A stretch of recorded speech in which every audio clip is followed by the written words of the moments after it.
Raven fans, Oriole fans, thank you for joining us for the Ravery Sports Podcast. We're going to do it live, unedited. God be with us. So circumstances had to change, so we had to go ahead and do it. So we want to thank everybody out there for joining us this morning on our Ravery Sports channel that is on YouTube, on Facebook, on Twitch, on Twitter. So thank you very much. Not live on Facebook, but this will be on Facebook as well. Definitely, it'll be we're posting stuff on LinkedIn, on Instagram, on Rumble, on all of those social media platforms out here. And obviously, you can watch us, and maybe you're watching us now. We upload this on our new partner, Drive to the Top Productions. All right. So Drive to the Top also too is not just Orioles and Ravens content here, but all type of sports. It's where it's going, guys. So all of you that are tired, I see it all the time, people tired of ESPN and FS1, you can get podcasting definitely from Drive to the Top. Thank you. Great experience meeting those guys, and those guys have allowed me to work with them. I'm really thankful for that they are that they've allowed me to come in as well. First of all, happy Thanksgiving. Find one reason to be thankful. I always tell my kids, they get so annoyed when I say it. Find one reason to be thankful. Dad, do we have to? Yes, you have to find one reason to be thankful. Everybody. So a lot of you out here are having tough times right now. I'm not unemployed of that, but find something to be thankful for. A fan, relative, anything. Anything is one reason to be thankful. One reason to wake up in the morning. Genesis Notary Services /Facebook.com. If you live in the Shenandoah Valley area, definitely you can go ahead and participate in that. Value of that is tremendous, along with Harris Legal Shield. So definitely Harris Legal Shield. I'm using that here as well. But you can use it if you're out there and you want to go ahead and get value on your legal business there. If you ever have any trouble or anything like that, you could call a lawyer right away over the phone immediately. So a lot of legal service programs don't provide that. So it's definitely something that you can get.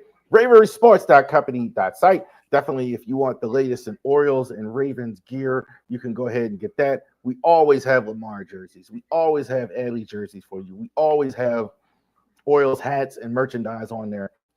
Check that out as well. Best of 2024.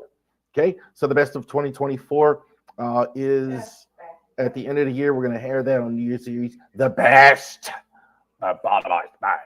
So we're going to air that on New Year's Eve as well. So definitely go ahead and check that out as well. All right, let's get to business. NFL. So definitely today is a day where a lot of people who don't normally think about football are today here on Thanksgiving. A lot of people do. I would say probably today outside of Super Bowl Sunday. This is probably, to me, the biggest football day of the year as well. We're going to talk about the games that are on the games are going to be on later. Some of them in the Big Five, et cetera, games this weekend. But the Ravens are successful, 30-23 in the football game on Monday Night Football. No, we didn't get Frank Gifford and Howard Cosell in the booth. We had the Joe Buck and Troy Aikman doing an outstanding job with that. Monday night. Lamar, not bad on Monday. I think 16-22, 1-7, 2 TDs. Slow starts are happening now more often. That's kind of the concern that I have for it, that they're getting off kind of slow, a little bit much. You're kind of getting off to these slow starts, and that's not a good thing. It's not cost them a football game yet completely, but going forward, got to keep that in mind. You're getting off to these slow starts. So Lamar 16-22, that's the only concern. Obviously, they went for it on that fourth down on their own 16. Insane. But it got them going. They got the motor running, and it's like that. Once they got money, they needed a couple of fourth downs, needed to run the ball, got their mojo going. Actually, decent night for Lamar. Derrick Henry, almost in a weird way, as good as these numbers are, 24 for 41, 24 carries, 140. He seemed like he kind of got overshadowed by Saquon Barkley on Sunday night in a weird way. But this is what you do: get the ball, Derrick Henry's hands, 20 games, 20 carries. You've won every game where you've done that. Elementary, Malcolm Watson. I mean, this is easy stuff. When you get the ball in Derrick Henry's hands, you go ahead. You could see it in the fourth quarter. They were kind of wearing a good Chargers defense down. Khalil Mack, Bosa, Tilapu. I mean, good Chargers defense, but he kind of wore him down over 4 quarters. So good stuff from Derrick Henry. Zay Flowers, I think, is one of the top receivers in the NFL. That's not hyperbole. I think he should be. Last week he was in the top 5. I haven't looked it up if he's still in the top 5, but definitely in the top 10 as far as receiving yards. He's been fantastic. I think he's a really developing in his route running. So I don't think there's any question about it. He gets open often. Guys have trouble staying with him a lot.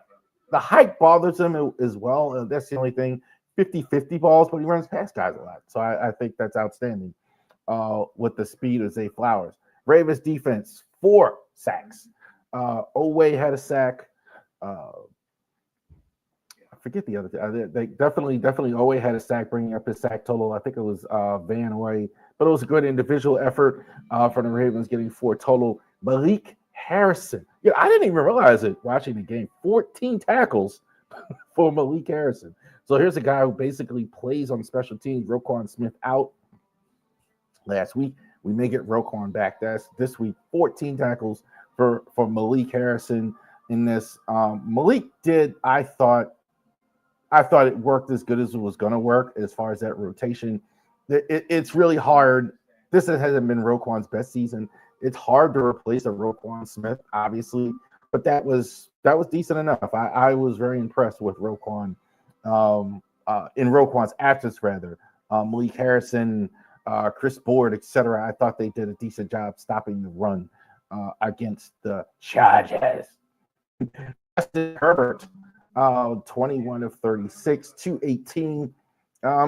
Herbert, I think, is always been a bit overstated as a QB.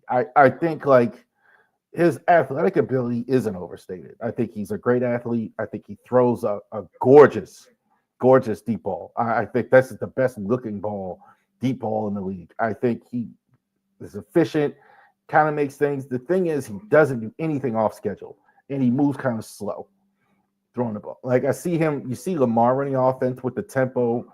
Herbert, not as much. Now, this year, though, he's got Jim Harbaugh as his coach. That's kind of masking that, more run game, etc. But this is a Greg Roman offense, I think, fits him because he kind of simple, because Greg Roman runs things like simplify as well. Decent night for Herbert, I thought, in this one. JK, 6 carries, 40 yards. We know how good JK is. He left the game with an injury. Somebody asked me, a Steeler fan, well, that's why somebody asked me this week in the drive to the top, that's why we got rid of him. Yeah, that's why we got rid of him. Like, as talented as he is, he stays on the shelf a lot. His body just doesn't always cooperate. But he's solid. I thought like he had a decent enough start to the game.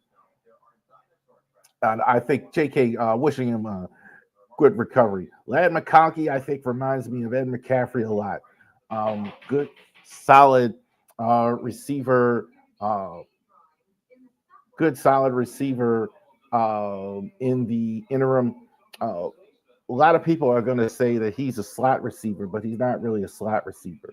He is a complete receiver. See who that is, somebody. He's a good, solid, complete receiver. So Ladd McConkey is that. See, we're doing it live. Said somebody get the door. So Derwin James is the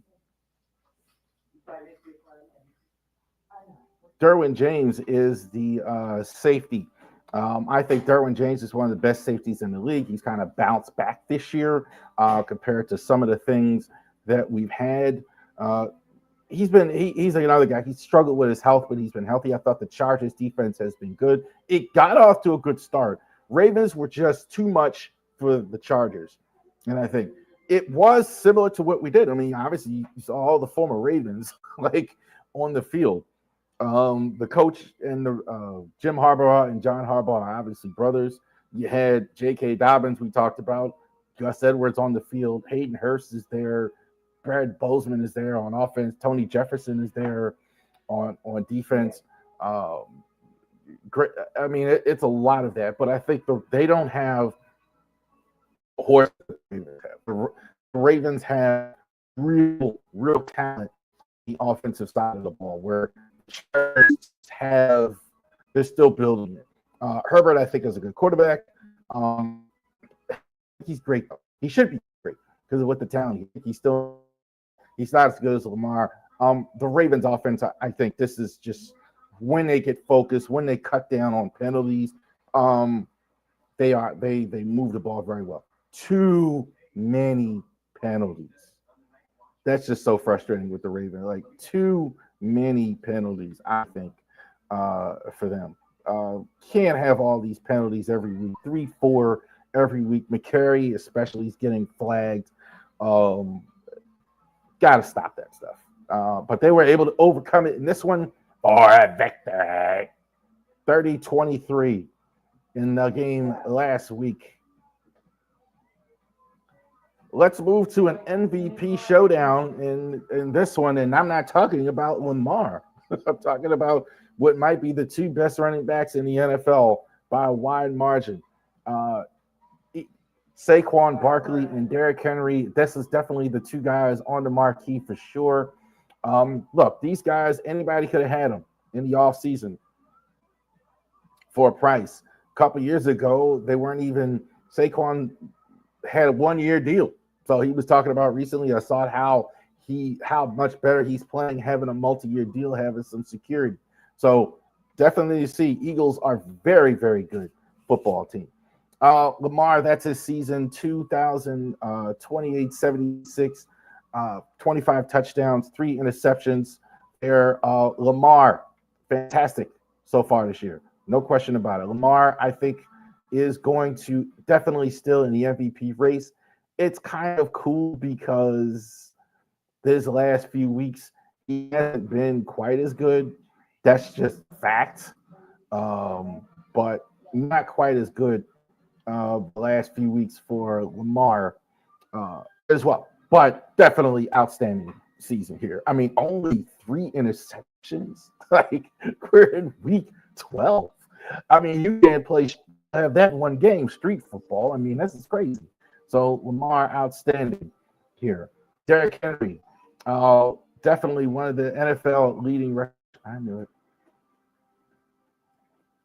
Let's get this squared away here.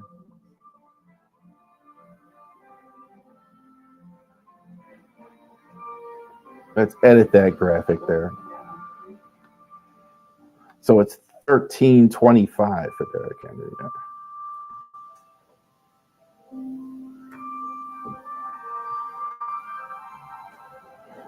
So it's 13-25 as far as for Derrick Henry to go along with those 13 touchdowns. These are the two best running backs in the NFL, best running backs certainly in the AFC as far as the season goes. So he's been terrific all year long. Derrick Henry, I think, like, puts people in the hospital. Like the old Rocky Balboa line in the movie, whatever he hits, he destroys. That's what it's like looking at Derrick Henry. Wears down all the defenses in the league. Definitely been phenomenal addition for the Ravens. I mean, you definitely saw it last year. It is eons difference between a Derrick Henry and a J.K. Dobbins in the lineup there. Zay Flowers, updating the graphic there while we're talking. Zay Flowers, 57, 798, definitely one of the top receiving yards production-wise in the league. Flowers, I think, is phenomenal. I think he's a real route runner. He's got tremendous speed, as we know. Sometimes a guy of his height, too, the thought process, he can't take hits. He can't take pounding. He is a solidly built. I think he's going to be of the build type. Not maybe quite a Steve Smith, But Tyreek Hill, I think that's where somebody, he's small, stature, not real tall, obviously, but he can handle it physically. Guys aren't just going to be able to push him off the line of scrimmage because he's small. That's kind of what happened like with Xavier Worthy. I think he's having trouble when you can't gadget him. That doesn't happen with Zay Flowers. Zay Flowers can handle himself against DBs and safeties at the line of scrimmage. Kyle Van Noy set the edge. Oweh got 8 sacks. I think it's been kind of mixed bag for him, but Oweh is the athlete he needs to be. He just needs to get home more.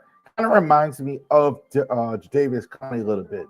Athletically, he's everything he needs to be. He's just not as refined physically, etc. In tight spaces. I think not technically sound.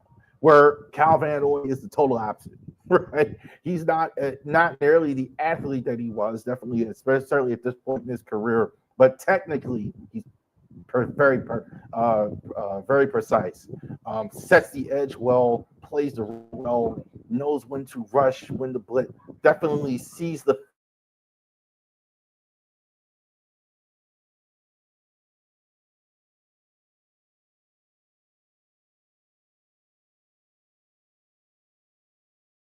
Barkley and Jalen Hurts.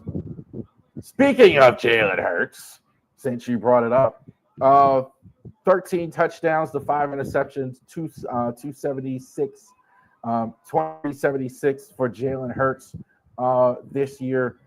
Hurts, I think, is one of the more phenomenal players in the entire NFL. Is he the best quarterback in the league? No, he's not.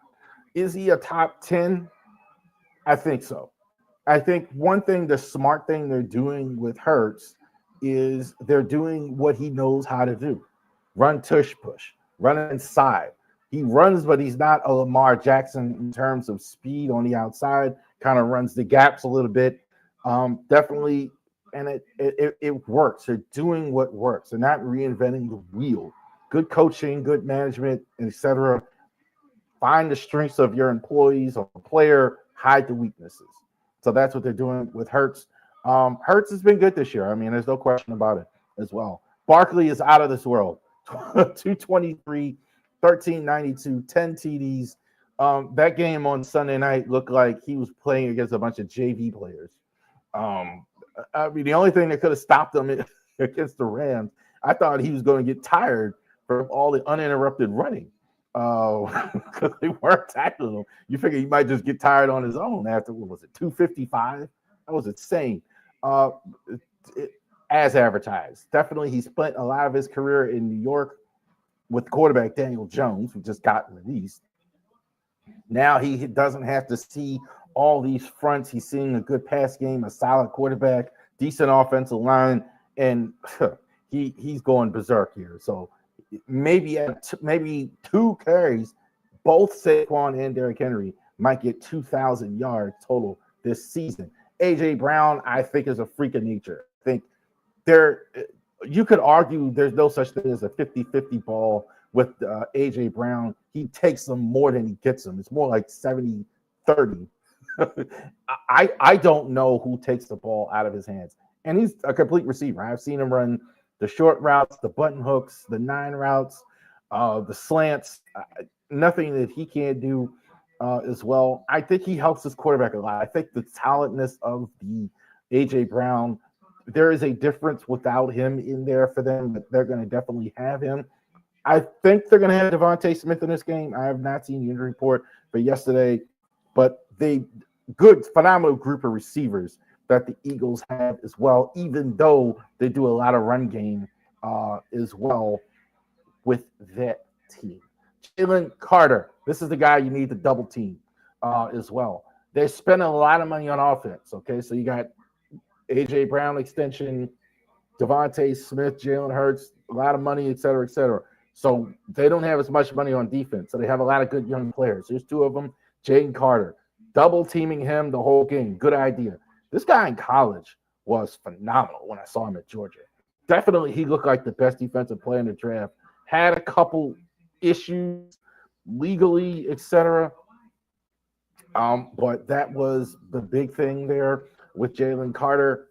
that was probably dropped him in the draft, and it was good for the Eagles getting such a great player. Zach Braun, I think, is probably, I think, the best linebacker according to PFF this year. However, some of y'all feel about PFF, but I think he's terrific. Instincts are great for Zach Braun. Whenever I see him, he knows where the ball is. He doesn't have Ray Lewis impact, but he's got that. I think a better comparison is like he reminds me of like a Bobby Wagner. He knows where the play is going, flows to the football, very smooth transition to the ball, good impact on the game, 66 tackles. Even that's a bit skewed. I think it's been more than that in terms of that. These are good near line of scrimmage tackles, I think, for Zach Braun as well. X Factor. We talked about Jalen Carter. As good as Tyler Linderbaum is, are they going to put Tyler Linderbaum single on Jalen Carter? Interesting. Rams didn't do that on the game the other night. Is Tyler Linderbaum good enough one-on-one to take on such an outstanding defensive front? Jalen Carter, Jordan Davis has been good for them as well. Interesting to see what happens there. Gotta cut down on the penalties. Roquan Smith. I think he was. I think like it's going to matter how he plays. I think he was limited in practice on Wednesday. We'll check that report today. But I think Roquan, is going to play on Sunday afternoon. I think Roquan, it's going to matter a lot because we know what they're going to do in Philly. This is like the Chargers and the Eagles run the ball, stop the run. You want to win the game, you need to stop the run. So this is going to be much more difficult this week. I mean, a good system, good run game, but they don't have. You haven't seen this from Saquon Barkley a lot. So definitely pressure on the corners, but I think Roquan, Roquan in this one. I do think the Ravens do win in this game. This is going to be a horse race here. I think you're going to have points in this one, 35-28. Ravens actually win this game. Don't lose against the NFC. I think this is a better team, NFC, than what they're used to. But definitely they don't lose against the NFC. Funny enough, the one quarterback the Ravens have lost to in the NFC since Lamar Jackson has been their quarterback was the guy that was just released, Daniel Jones. Thought we were going to get Daniel Jones maybe, but he signed with the Vikings. There you go. Right.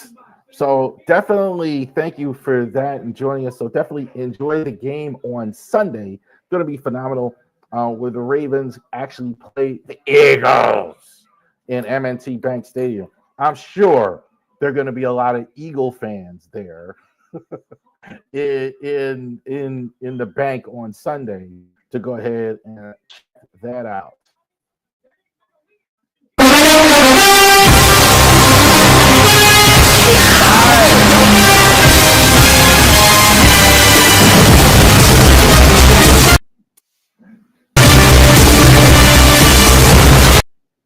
Big five biggest games on the schedule that are not Raven games this week. I think too, there's a pretty big distance as far as the biggest game on the schedule is the Ravens game. I think the Ravens and the Eagles is definitely one of the biggest games on the schedule for next week. But two best records, I think, in the NFL. I think going against two best records as far as playing each other on the schedule as well. So last week, what happened in Week 5? Bears, I think, just have the unfortunate of being in a very good division. Like the Packers are like the third best team, but they are the Packers are the third best team. That's putting the Bears in fourth. Bears don't look too bad. I mean, I think Caleb Williams is getting better and better. I mean, he had a great week last week. He had like 340 yards as well. I think the Vikings defense is for real. There's no question about it. Their offense is for real. Sam Darnold, I think, is playing well. I mean, I definitely think he's definitely outstanding. Aaron Jones, Jordan Addison. So yeah, the Vikings are no joke as well. Lions and Colts are kind of the way I thought it would. I would stick with Flacco if I'm the Colts, but they're kind of, I don't know. They have, again, I keep saying with the Colts, they have players, but they just don't. They're not consistent enough. Lions, I think, are on another level. I think this is the best team in the NFL, right, during the course of the season. Their margin of victory has been incredibly convincing. Packers and the 49ers last week. Pack steamrolling the Niners. Niners didn't have Brock Purdy in this game. Brandon Allen played. Josh Jacobs ran all over the field. I think just kind of wore him down. Niners, the only thing that might save them is this division that they're in as well. Cardinals and the Seahawks. Seahawks are hanging in. I thought the Cardinals too, but they missed a huge opportunity last week. Murray, not quite as good for them. Trey McBride had a good day, but that was about it. And the Eagles, I mean, we kind of already talked about it with the Eagles and the Rams. I mean, Saquon Barkley, I mean, I mean, I thought he was going to get tired from running. he had so much space. It was crazy. So good for them getting that squared away. What's happening? The Dolphins and the Packers. I don't know if the tundra is going to be frozen in the most revered stadium in the league, Packers and the Dolphins. I think the Dolphins look like a totally different team with Tua Tagovailoa in there for sure. I think under a lot of circumstances they would win. I think this is just not a good matchup for them. They're going into Green Bay. They struggle in warm weather. They rely on decisive passing, and they're going against a team I think that's one of the better teams in the NFL. Josh Jacobs is really on a roll with them. Jordan Love has struggled at times a bit this year with interceptions. I think the defense is really good. Xavier McKinney is really playing well. He had an interception again last week. So I do like that Packers in this one against the Dolphins, rather. Sorry. All right, the Squealers and the Bengals in Cincinnati. Cincinnati, believe it or not, is actually not dead yet in terms of the playoffs and all that yet.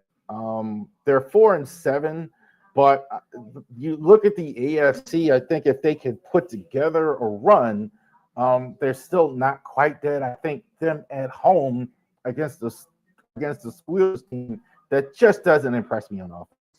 They just don't. I mean, their offense is just so pedestrian. It just doesn't score a lot of points. Russell, I think, is an upgrade. I think he plays fairly well. I think, but you cannot go but so far with this. Defensively, they're going to have to do it for them. Defensively, they've been, I think, fantastic. I think TJ Watt, we know he's a handful. Cameron Hayward, Mick Fitzpatrick. Secondary, I think, is coming around. Joey Porter's had some issues, but I think he's pretty solid. Deshaun Elliott, former Ravens, been really good for them. Fitzpatrick. I like the Bengals in this one. That's kind of why I picked this game, because I kind of think the Bengals, Burrow has been really good lately. I don't think every week you can score the way they're scoring and have it work. All right, Chargers and the Falcons. Chargers, I think, are going to go ahead and play against the Atlanta Falcons on Sunday. Chargers, I think, are pretty good. I do like the Chargers, despite the result on Sunday night. I think I definitely do like what they're building. I could kind of say the same thing about the Falcons, though. I think the Falcons have some issues overall on defense, but I do think they are very good defensively. They have the potential to be good defensively. Statistically, they're not real good. Not as good as the Chargers. Let's see how the Chargers bounce back. I think they kind of bounce back in this one. The Falcons, there's nothing about the I would say about them that really jumps out at me as well. There's some good players. I think there's good potential on there. I think the, Los Angeles is still, I think, one of the top. I think they dropped down like top 15 in defense. Atlanta, I think, is on defense like 26 or something like that. So I think they'll have more success in the run game. Gus Edwards is going to do it for them. We know what they're going to do. They're going to run the ball. I think this would be interesting. I like the Chargers in this one. Here's the two teams in the that probably you didn't expect like this season as well. Kyler Murray and the Arizona Cardinals against the Minnesota Vikings and Sam Darnold as well. Arizona, I think, kind of is what it is. They kind of as Darnold as Kyler Murray goes, I think they go. I think that's kind of the narrative with them. He's been really good this year. He's good, period. I think, like, I don't know if he'll ever be an elite quarterback, but I kind of put him on the Flacco level. You're going to win with him, but I think you got to have stuff around him. Like, it's not going to necessarily work where he's a Joe Burrow or Josh Allen, where he doesn't need it, where you don't need anything else, Patrick Mahomes, whatever. It's not that, but I think he's got some stuff around him. Trey McBride, I mean, his tight end is having a really, really good year. Arizona, I think, is pretty good. I don't know what to think, though, if they're going to win that division or not. I don't know what's going on in the West. I really don't have an idea. I don't have a good read at all. James Conner's pretty good. I know that. Budda Baker, I mean, they have some good players, but I'm not really getting a great read on the West. The Vikings are one of the best teams in the NFL. I don't think there's any question about it. Despite, I think, really the biggest problem, I think a lot of people would think is that Sam Darnold, like what we thought of him at the beginning of the year. He has been really good this season. There's no other way to say it. So Darnold has really answered the bell for them. Their offense, I think, is really good. Their defense is really good as well. No question about it. So Minnesota in this, I don't know what to think about. I'm supposed to know the answer, but I don't know what to think about the West. And when we saw this at the beginning of the year, this is the Chris Berman Bowl. For those of you that don't know, I don't know how many years he picked the Niners and the Mules for the Super Bowl. That never happened, considering how good they were in the 90s as well. So, couple of things here. 49ers, I think it's death by 1,000 cuts. I think there's clearly diminish on that. I don't know if they're going to have Purdy in this game. I don't think it's going to help them much against Buffalo. Josh Allen is playing on another level. He's actually even cut down the turnover, which I think, for me, I think was the biggest thing. Has to cut down on the turnovers, had to not have all the turnovers, etc. I think he's doing very, very well this season, carrying a Buffalo team. Buffalo's defense, I would also say, has been better than I thought as well, admittedly. I think Buffalo on defense, I think, has been I thought with them losing the safeties, Micah Hyde and all that, etc., would really, really cost them. But I think they are much better on defense than I thought they were. Offensively, they're scoring like 29 points a game. So I don't think they go into Buffalo and win. Niners, I think, do lose to the Bills. There you go. Big Five.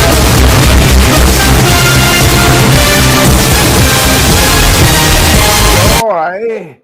Oh, the games on Sunday and Thursday, and obviously got games all this weekend. Black Friday, we got games as well. So NFL, probably other than Super Bowl, this is what we're talking about as football fans as well, as far as the NFL on Thanksgiving as well.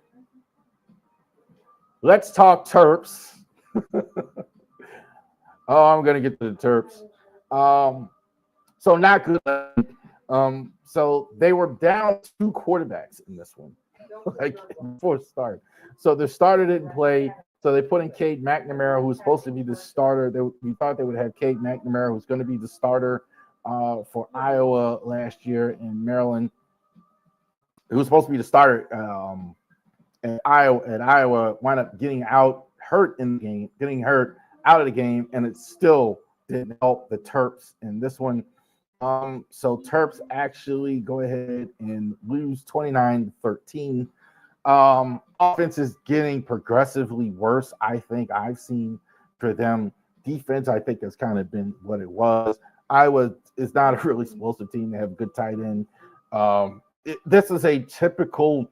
You can almost copy paste the Hawkeyes for the last 20 plus years. Kirk Ferentz teams, great defense. Definitely players going to the NFL on defense. Definitely players good up front on both sides, offensive line, in no real skill position. That's what you saw. That's exactly what it was. Not good enough. Maryland, 13 points, losing in this game. Ty Felton's having a great year. I think Ty is off for the Blitnikoff Award. I don't know if he's better than Travis Hunter, but definitely Ty Felton's going to get drafted by somebody.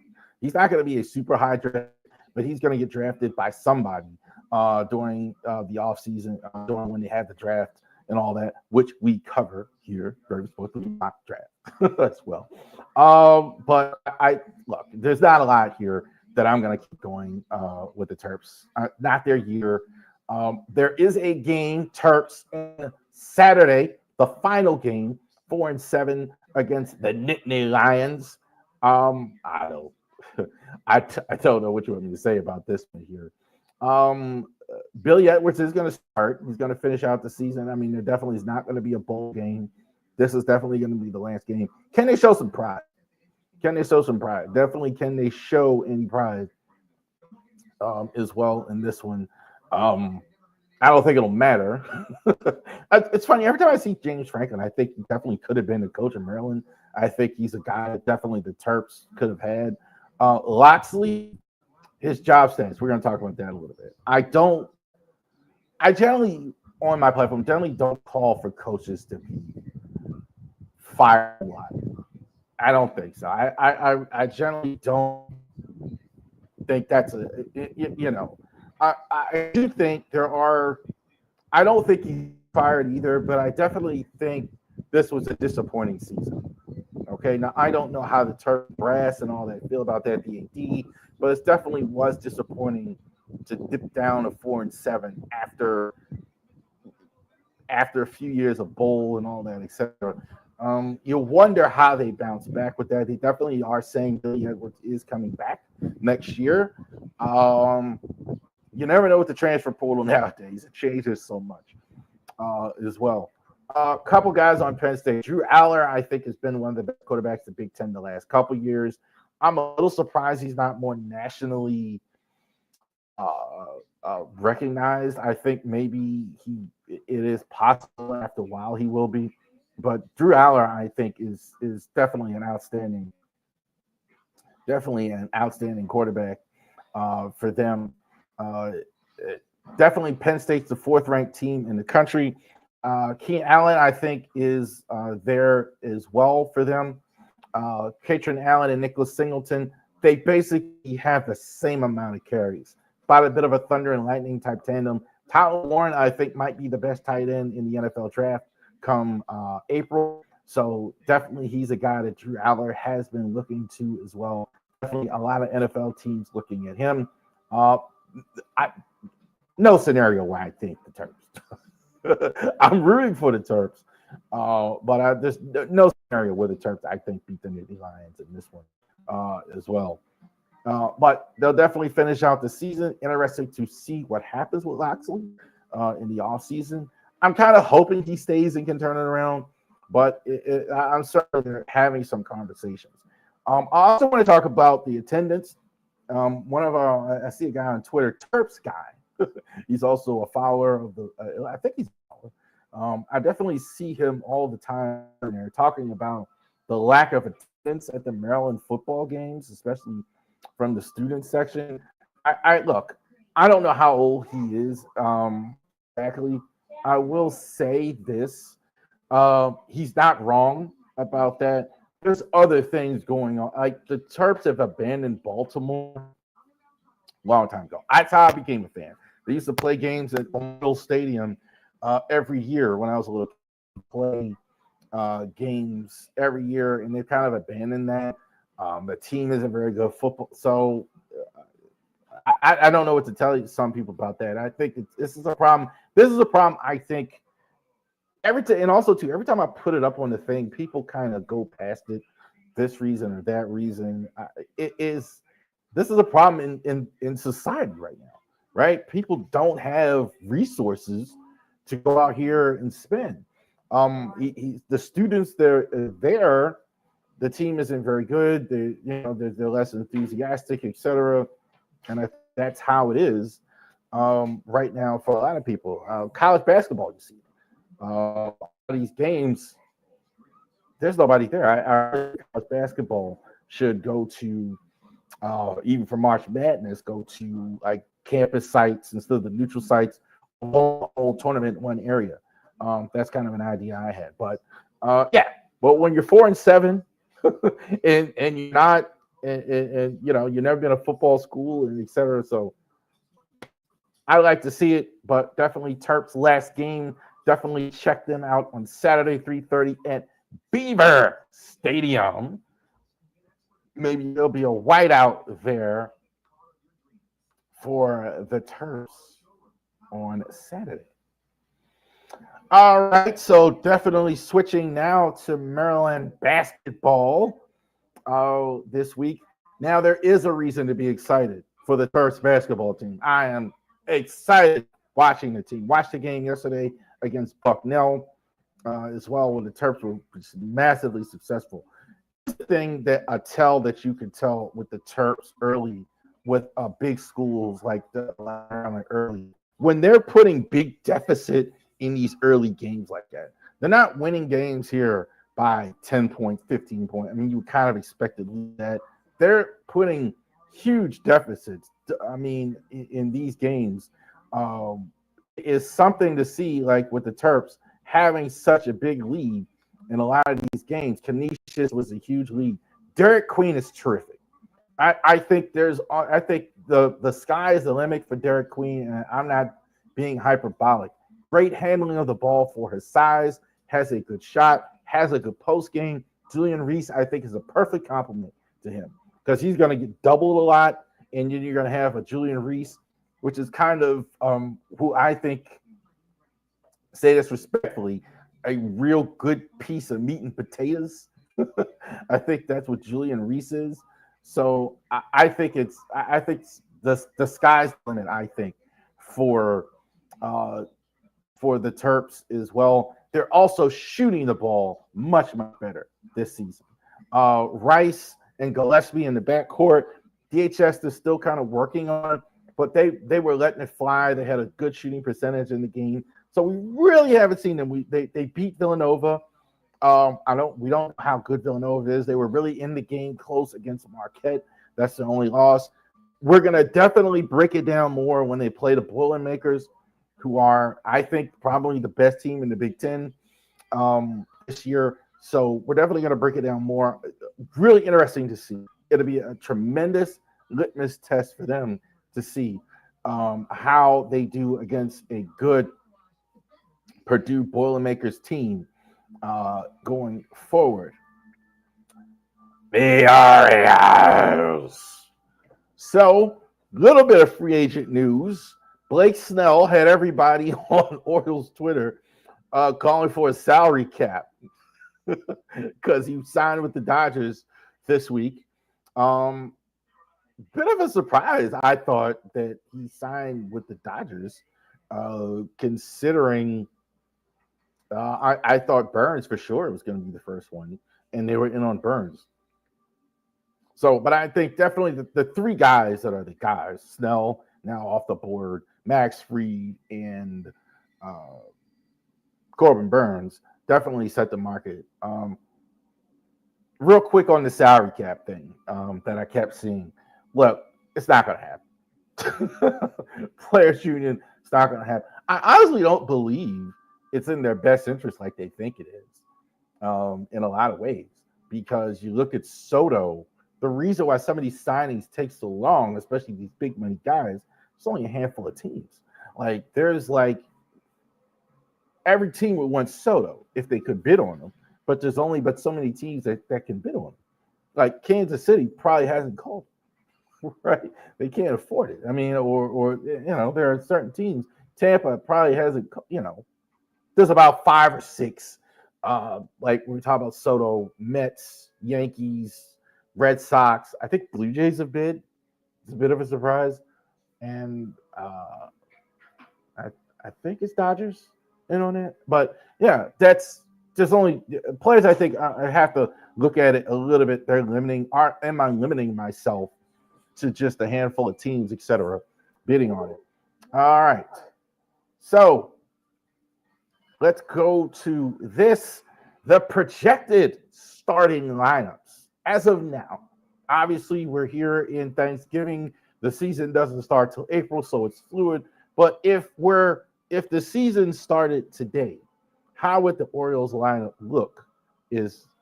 Thank you very much. It's America. I appreciate it. Hot cup of tea. Daughter just handed me a hot cup of tea there. Out there. Very nice. All right. So if we started today, the season started today as well. And pardon if there is background noise. Thank you for hanging there with us as well. Doing this live Thanksgiving, a lot going on. So we appreciate that there as well. So the batting order 2025. This is how I think the lineup is going to go. Now, I know a little bit more now about Brandon Hyde. All right. So he loves lefty-righty. Loves lefty-righty. Left-hander, right-hander, left-hander, right-hander, left-hander, right-hander. Loves doing that. So Gunnar, I think, stays in the leadoff spot. I'd like to see him hitting lower, but I do admit that Gunnar does hit better for whatever reason when he's hitting first. His numbers, when they've dropped him, I'd have to look at it, but he does seem to do better, be more comfortable hitting in the leadoff spot. So Gunnar is going to be, I think, in leadoff. Adley goes back to the 2. He was dropped a little bit. His production dropped a little bit during the course of the season. So I think down to 2. Cowser, I think if they're without any other signings, I think is going to be in 3rd.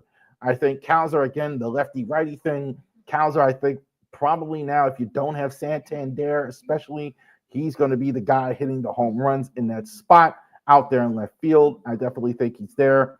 Mountie stays. With defenses moving back, I think Mountie stays. I think he stays in cleanup. I think they think he can hit more home runs in cleanup. So I think definitely he's there. Westbrook, I can't hit him lower than 5th the way he's hit. I think he's good question. MLB ranked him as one of the best second basemen, even though I don't think he's going to play second base. I think Westbrook can't keep him out of the lineup. Can't keep him out of the lineup. I think he plays 3rd. Ryan O'Hearn, that's a mistake. I think I have rookie.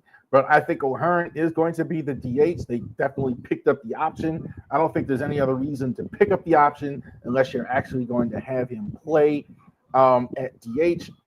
So I think that is going to be there. Cedric, I think, has cemented his spot on the team. Definitely the leader of the defense. Probably the last season for Cedric. After next season, I don't think he's going to get an extension. See what kind of contract he gets. But I definitely think he did enough last year to play his way into 1 more year as a starter. Kerstad, I think, takes over in right. He's going to probably be the starter in right. I think defensively, it's a bit of a concern for me. Offensively, I think he'll hit. I'm not so worried about Kerstad as far as hitting. I think he'll hit.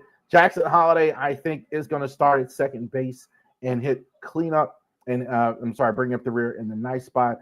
I don't think they're going to rush him at all. It wouldn't shock me if he started in Norfolk. Wouldn't shock me if he started in Norfolk. I don't think they're going to rush him at all. I don't know if they're down on him, but a bit disappointing last year. I think they're going to hit him in a nice spot, at least to start the year, see how that goes as well. I do think he is the favorite to start at second base, barring any free agent signings. Rene Pinto, He's there. I don't think it'll be Sam Basayo on the roster at the beginning of the year. I think they may. I'm not sure what they're. I'm still not sure what they're going to do with him. I mean, you have a prospect this good. They are looking for catchers. I can believe it. I don't think it'll be McCann, but I think they are looking for catchers. They may look in house. Definitely they're looking for somebody in the backup role. Mateo, if he's healthy enough to go, I think is on the bench. I think you'll see him a lot at shortstop as well. Definitely the days where they're going to DH Gunner will be there. Definitely see him at second, similar to that. Maybe a little bit in the outfield. Ramon Ruiz, I think, is definitely there. Good bench hitter. I don't think he's.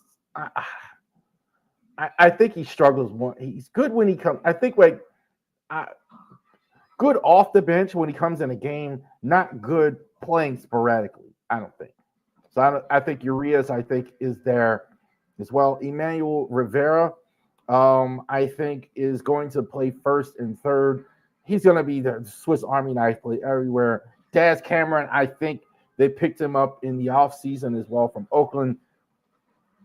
Definitely, I think he's going to be in a battle for the fourth outfielder, fifth outfielder.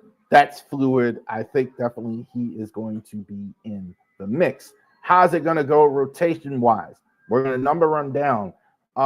If it's today, Zach Eflin 1, Grayson 2, Dean Kramer 3, Albert Suarez 4, Trevor Rogers 5. I'll go bottom up. Rogers, I think I didn't love the trade, but somebody likes Rogers. I think Rogers has a lot of potential. It could be Chance McDermott, could be a free agent. I definitely think they're looking at a free agent. But if they strike out on everybody and just go with the pad hand, I think Rogers probably in their eyes is one. I think Suarez, actually might be the fifth starter. Definitely as well. Fits perfect, good in the long roll. He's earned his spot. Every way. I think he's good last year. Look, he's 35 years old, was a rookie. Like, he's a career, but definitely he's earned his spot. Dean Kramer, I think, is going to be there. Just got to keep him healthy. I think definitely he's about there. Like a mid-rotation guy is the right spot for him. Healthy, especially with Grayson. I think Grayson's the number one starter. I think I love Grayson. Grayson, I think, is as good, but I think he's never really finished a season healthy, ever, in the minors or the majors. That's the thing. So I think this is why they're a little hesitant to just put all their eggs in Grayson. I think Grayson, though, was terrific last year when he was healthy. Zach Eflin, I think you know exactly what you're getting. Zach Eflin was solid from the second he put on the Orioles uniform. I think you're definitely, you're not going to have Kyle Bradish at all. Maybe at the end of the year, maybe you'll get John Means, or if you sign him at some point. But I think this is what it's going to look like at the start. The bullpen, I think, is more solidified than what people think it is. I think they have exactly what they want. They're going to put Batista in the ninth inning. They're going to put Dominguez in the eighth inning. They're going to put Cano in the seventh. They're going to run that out. That's going to be like for the old heads, like the nasty boys. They want that. Like they have Norm Charlton in the seventh, Rob Dibble in the eighth, and Randy Myers in the ninth. That's what they're setting up. I think they feel all these guys can close. You probably hear them say something like 3 closers. That's what they're going to have. They're going to fill in, I think, with Colano Perez, Greg Soto, Keegan Aiken, Brian Baker. Sure, they'll sign a reliever at some point in the offseason. But I kind of would think that's what they're going to do. Once they re-up Dominguez and spent that money, I think that's most of the money. You never know what's going to happen as well. But to start, I think this could be listenable. I don't know. I'm not sure they do much. They might, but I don't think they do much there in the offseason. There you go. All right.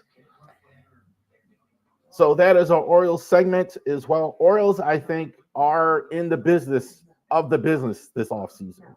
So definitely they are looking to go ahead and get something done in the offseason. They are looking to go ahead and get business done. They're not just on the sidelines. I definitely think because of the Rubenstein Group, the resources are there. They are going ahead and they're making it happen out here as well. So thank you guys. Happy Thanksgiving to all of you. This is our very first live broadcast. Pardon the noise, pardon the background, pardon everything.